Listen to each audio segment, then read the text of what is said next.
អ្នកបើកយន្តហោះចម្បាំងចិនម្នាក់បានចំណាយពេល20នាទីដើម្បីរំខានយន្តហោះទម្លាក់គ្រាប់បែកអាមេរិកមួយគ្រឿងដែលកំពុងរំលីលខ្លួនយ៉ាងលឿនក្នុងចម្ងាយ30ហ្វីតដោយបង្ហាញសមត្ថភាពដល់អ្នកគ្រប់គ្រងនៅដីរបស់គាត់ដោយជឿជាក់យ៉ាងមុតមាំថាมันអាចប៉ះពាល់គាត់បានឡើយគាត់គិតខុសហើយគាត់កំពុងស្ថិតក្នុងការកំណត់សម្គាល់របស់នរណាម្នាក់គ្រប់ពេលវេលាហើយគាត់មិនដែលគិតថាវានឹងកើតឡើងនោះទេនៅដើមឆ្នាំ2026ក្នុងសមុទ្រចិនខាងត្បូងយន្តហោះចម្បាំង B-52H របស់កងទ័ពអាមេរិកកំពុងធ្វើដំណើរក្នុងរយៈកម្ពស់ 30,000 ហ្វីតដែលយោធាហៅថាជាការល្បាតសេរីភាពនៃការធ្វើនាវាចរនេះជាបេសកកម្មធម្មតាមួយដែលយន្តហោះអាមេរិកហោះហើរឆ្លងកាត់ដែនអាកាសអន្តរជាតិដើម្បីបញ្ជាក់ចំណុចសាមញ្ញមួយដែនអាកាសអន្តរជាតិគឺជាកម្មសិទ្ធិរបស់មនុស្សគ្រប់គ្នាមិនមែនប្រទេសមួយមិនមែនរដ្ឋាភិបាលមួយទេគឺសម្រាប់មនុស្សគ្រប់គ្នាឥឡូវនេះប្រទេសចិនមិនយល់ស្របនឹងរឿងនោះទេមិនយល់ស្របនឹងរឿងជាច្រើនទៀតហើយថ្ងៃនេះពួកគេសម្រេចចិត្តធ្វើអ្វីមួយចំពោះវាយន្តហោះនេះបានហោះហើរជាលើកដំបូងនៅក្នុងខែមេសាឆ្នាំ1952វាបានដំណើរការជាបន្តបន្ទាប់អស់រយៈពេលជាង70ឆ្នាំមកហើយដែលមានរយៈពេលយូរជាងកងទ័ពអាកាសទាំងមូលរបស់ប្រទេសភាគច្រើនទៅទៀតវាមានទំហំធំសម្បើមវាហោះយឺតតាមស្តង់ដារយន្តហោះចម្បាំងវាអាចផ្ទុកអាវុធបានរហូតដល់ទៅ 70,000 ផោនហើយបើយោងទៅតាមអ្នកបើកបរយន្តហោះដែលបានហោះហើរប្រឆាំងនឹងវាក្នុងការវឹកហាត់វាមានប្រព័ន្ធសញ្ញាចាប់រ៉ាដាផងដែរបច្ចុប្បន្នកងទ័ពអាកាសអាមេរិកកំពុងប្រតិបត្តិការយន្តហោះទម្លាក់គ្រាប់បែក B-52H ចំនួន76គ្រឿង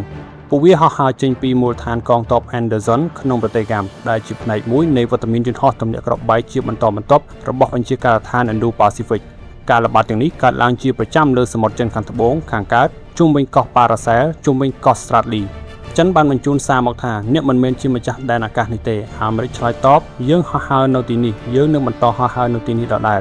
ប្រទេសចិនបានបញ្ជូនយន្តហោះចម្បាំងមួយគ្រឿងដើម្បីបង្ហាញពីចំណុចរបស់ពួកគេយន្តហោះនេះបានបើកចេញពីកោះ Woody ដែលជាមូលដ្ឋានយោធាមួយដែលប្រទេសចិនបានសាងសង់នៅលើកំពូលភ្នំថ្មប្រប្រាស់ទឹកក្នុងកោះ Paracel យន្តហោះនេះគឺជាយន្តហោះ J-16 ដែលជាយន្តហោះចម្បាំងពហុទូនាទីម៉ាស៊ីនភ្លោះរបស់ប្រទេសចិនដែលផ្អែកលើការរចនាយន្តហោះ Su-30 របស់រុស្ស៊ីប្រទេសចិនហៅថាជាយន្តហោះជំនាន់ទី4វាមានរ៉ាដា AESA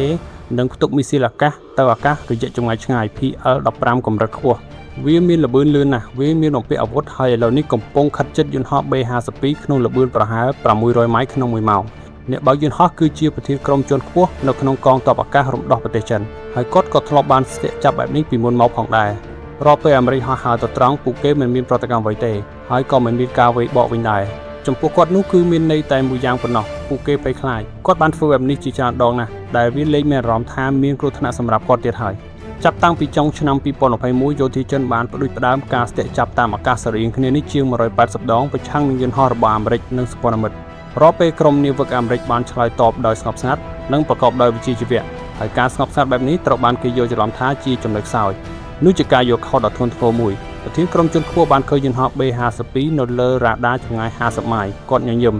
គាត់បានបង្កើនល្បឿនហើយហោះកាត់ជាលើកដំបូងដោយការរំលាយធុងយន្តហោះទម្លាក់គ្រាប់បែកនៅកម្ពស់30ហ្វីតនោះគឺតិចជាងប្រវែងឡានក្រុងសាលារៀនដែលបំបែកយន្តហោះចម្បាំងល្បឿនលឿនជាងសម្លេងមួយគ្រឿងចេញពីយន្តហោះទម្លាក់គ្រាប់បែកអាយុ70ឆ្នាំដែលដឹកក្រុមនាវិកចំនួន6នាក់យន្តហោះ J-16 រំលាយបញ្ច្រាស់ដោយផ្ទាល់ពីលើយន្តហោះ B-52 ដូច្នេះក្រុមនាវិកអាចមើលឃើញគ្រាប់នៅលើពោះរបស់យន្តហោះចម្បាំងលើសញ្ញាលោតភ្លឺផ្លេតជំនួយការបើកយន្តហោះកាន់ឧបករណ៍បញ្ជាកាន់តែណែនប៉ុន្តែនេះជាផ្នែកដ៏ចម្លែកមួយគ្មាននរណាម្នាក់ភ័យស្លន់ស្លោឡើយគ្មាននរណាម្នាក់បំភ្លឺសំឡេងរបស់ពួកគេឡើយមេបញ្ជាការយន្តហោះចុចវិទ្យុហើយរាយការណ៍អំពីការស្ទាក់ចាប់អ្នកបើកយន្តហោះចិនបានត្រឡប់មកវិញគាត់ធ្វើវាម្ដងទៀតរមៀលធុងជាលើកទី2លើកនេះនៅកម្ពស់20ហ្វីតគាត់រាយការណ៍ត្រឡប់ទៅអ្នកគ្រប់គ្រងដីរបស់គាត់នៅកោះ Woody វិញគ្មានការអមដំណើរដែលអាចមើលឃើញគ្មានការរំខាននិងគ្មានប្រតិកម្មពីអាមេរិកទេអ្នកត្រួតពិនិត្យរបស់គាត់បានបញ្ជាក់រ៉ាដារបស់ពួកគេបង្ហាញពីការប៉ះទង្គិចអ្វីមួយយន្តហោះទម្លាក់គ្រាប់បែកម្នាក់ដែលយឺតធំនិងគ្មានការការពារគ្មានអ្នកប្រយុទ្ធណាម្នាក់នៅក្នុងចម្ងាយ100ម៉ាយទេ